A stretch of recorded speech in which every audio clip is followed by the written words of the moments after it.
humanos que as pessoas se matam entre si.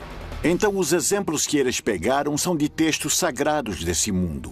Um mundo bárbaro que oferecia exemplos bárbaros. Estamos diante de mitologias muito primitivas. Israel não é uma grande cultura de maravilhas, é um povo nômade e camponês. Assim como Sodoma e Gomorra e as cidades circunvizinhas que, havendo se prostituído como aqueles anjos e ido após outra carne, foram postas como exemplo, sofrendo a pena do fogo eterno. Sodoma e Gomorra é uma história muito interessante, contada no começo do relato da Gênesis. Das primeiras histórias, vinculada muitas vezes, tradicionalmente, ao tema da sexualidade, que foram cidades destruídas pela homossexualidade dos habitantes. Na verdade, quando alguém lê o texto, não tem nada a ver com homossexualidade. É uma condenação pela falta de hospitalidade. A hospitalidade era uma lei fundamental na antiguidade, especialmente porque as pessoas iam de um lugar para o outro nessa faixa de caminho desértico e se alguém não o recebia, você realmente corria risco de vida. Então estes povos rompem com essa lei sagrada. Não acolhem aos anjos como hóspedes. Querem abusar deles. E aqui o problema não é a questão homossexual, é o abuso. E isso é o que é castigado neste mito. São castigados com fogo, chuva de enxofre e fogo sobre esses povos que são destruídos, aniquilados da face da terra. O enxofre, o fogo, é a destruição. É voltar para a estaca zero, para o nada. Se aniquila, o povo volta e volta a surgir a vida. Muito tempo depois dessas histórias foi assimilada a questão do inferno, por exemplo, que não tem nada a ver, não se fala do inferno na Bíblia, mas ele é assimilado dessa forma. Será que Deus pode ter tido essas condutas malignas que parecem pertencer ao universo do diabo? Há aqueles que creem que essa mesma Bíblia é uma criação mais ligada ao mal do que a um Deus como nós pensamos hoje. Marcião de Sinop escreveu um cânon dos textos que hoje conhecemos como a Bíblia. Ele ocultou no recorte que fez uma concepção especial do diabo. Marcião é um gnóstico cristão que considerava que o Deus que criou o mundo material e que fez ao homem e aos povos da terra tem que ser um Deus malvado, precisamente porque a matéria está identificada com o mal. Bom, na verdade, a apresentação do movimento das luzes e sombras no texto bíblico já a encontramos em Gênesis, que no princípio havia a escuridão e que a primeira ação de Deus na criação foi dizer que haja luz. Essa luz atravessa as trevas, atravessa a escuridão. Está dizendo que, na verdade, a luz que veio ao mundo era Jesus, mas os homens preferiram ou elegeram as trevas em vez da luz, porque a luz, de alguma maneira, colocava em evidência as suas obras, as quais eles queriam ocultar. Mas, para alguns dos crentes mais fiéis, essas teorias não são mais do que uma prova de que o diabo está entre nós. Nos dias de hoje, nós podemos pensar no hedonismo, na busca pelo prazer completo e total. Isso tudo sem visar a transcendência, a vida, a verdade tomada como útil. Tudo isso são tentações do diabo, presentes não somente no privado e particular, mas também na vida pública. Porque a influência pública do diabo quer que se demore o nosso, o nosso caminho rumo à fraternidade, rumo à união entre os seres humanos. Quando um batizado tem em si a marca de Cristo e vive ou tenta viver em graça, não pode ser invadido pela força que se opõe a Cristo. Cristo já venceu o demônio. Então, a princípio, somente uma pessoa não batizada pode estabelecer uma relação pessoal com o demônio. Vamos começar agora. Paula esteve internada pelos últimos 10 anos de sua vida com o diagnóstico de esquizofrenia. Eu escutava vozes e via coisas, sabe? As vozes me diziam o tempo todo, mate-se, corte-se. Pelo sangue de Jesus eu te liberto! Eu ordeno que deixe esse corpo agora! Pelo sangue de Jesus! Eu tinha um rosário, sabe? Que eles dão no hospital. E com o rosário da cruz, sabe? Com a parte de baixo, que é feita de plástico, é que eu me cortava com esse plástico. Busca o Senhor! Bom, depois eu via muitas sombras e sempre via homens. A possessão diabólica não tem nada a ver com a bondade ou maldade moral.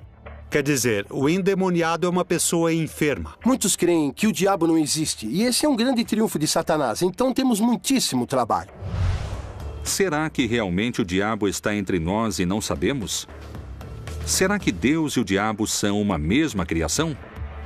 Estaremos vivendo 7 anos de tribulações que antecedem o Apocalipse? E se estiverem recrutando cada vez mais soldados para essa batalha final de que alguns denominam o exército do diabo?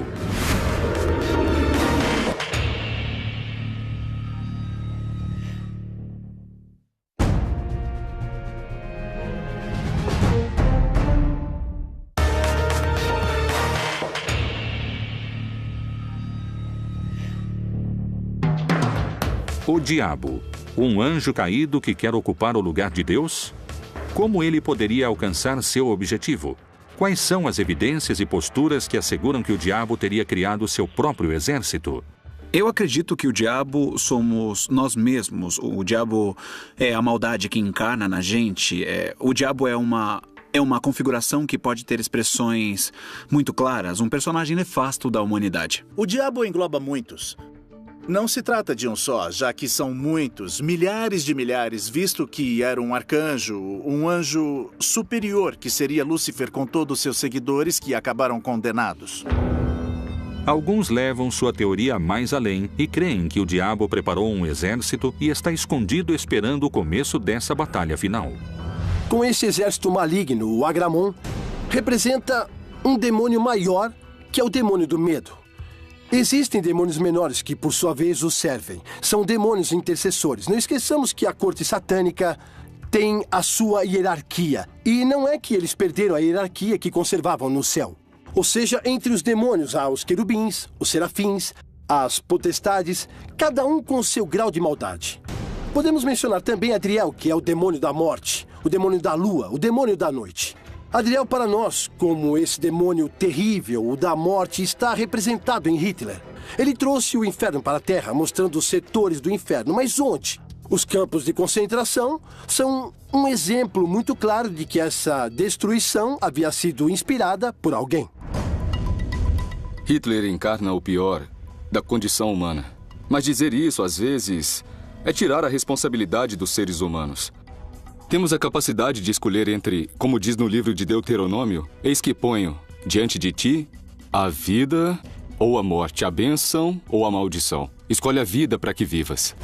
O céu e a terra tomam hoje por testemunhas contra ti, de que te pus diante de ti a vida e a morte, a bênção e a maldição. Escolhe, pois, a vida, para que vivas tu e a tua descendência. A pessoa tem que escolher para qual caminho quer direcionar sua vida. Se está trabalhando pela justiça, pela paz, pela compreensão, ou o oposto, pelo ódio, pela violência, pela maldade. Eu acho que, às vezes, nas histórias você tem que tomar decisões. Mas os demônios mencionados na Bíblia também levaram os especialistas a darem explicações diferentes. Bem como algumas mulheres que haviam sido curadas de espíritos malignos e de enfermidades, Maria, chamada Madalena, da qual tinham saído 7 demônios. Lucas nos diz que Jesus expulsou 7 demônios. É o dado que nos dá o Evangelho de Lucas. Então isso quer dizer que 7, na simbologia semítica, é a plenitude. Aqui falamos de demônios, ou seja, desfeito. Quando ela encontra Jesus, está fora do eixo. Não se sabe quem é essa mulher. Muito bem, quem são os demônios? Os demônios são os obstáculos que se opõem a um determinado tipo de projeto. Maria Madalena é uma militante do projeto do Reino de Deus, que naturalmente, para ser uma militante completa do Reino de Deus, ela deve enfrentar obstáculos muito fortes. Ela vai ser perseguida, por isso também vai duvidar, vai ter medo, não é? Como todos nós. Então, Jesus lhe tira esses medos, lhe tira esses obstáculos. É a libertação, de alguma maneira, de uma situação de marginalidade que ela tinha como resquício. Nós sabemos que estava fora de seu juízo e, de nenhuma maneira, se pode relacionar com o fato de Maria ser prostituta ou que havia sido amante de Jesus, nenhuma dessas coisas. Não quer dizer que foi uma mulher ultra pecadora ou ultra libertina. O endemoniado é uma pessoa cuja enfermidade não se conhecia em sua origem e nem a sua cura. Então era uma personagem endemoniada. Esses demônios estão entre nós. Eles não creem em nada também porque as vozes me diziam o tempo todo que não creem nisso, que não creem em nada. A mente é como alguém que nos prende e às vezes nos mata. É como se estivéssemos habitados por muitas vozes, muitas vezes incoerentes. Eu acho que o que hoje chamamos de exorcismo não é mais do que o fenômeno que deixa evidente a multiplicidade, a multiplicação e a fragmentação da nossa personalidade, das muitas vozes que ouvimos. Se existem muitas vozes que nos falam, quais são os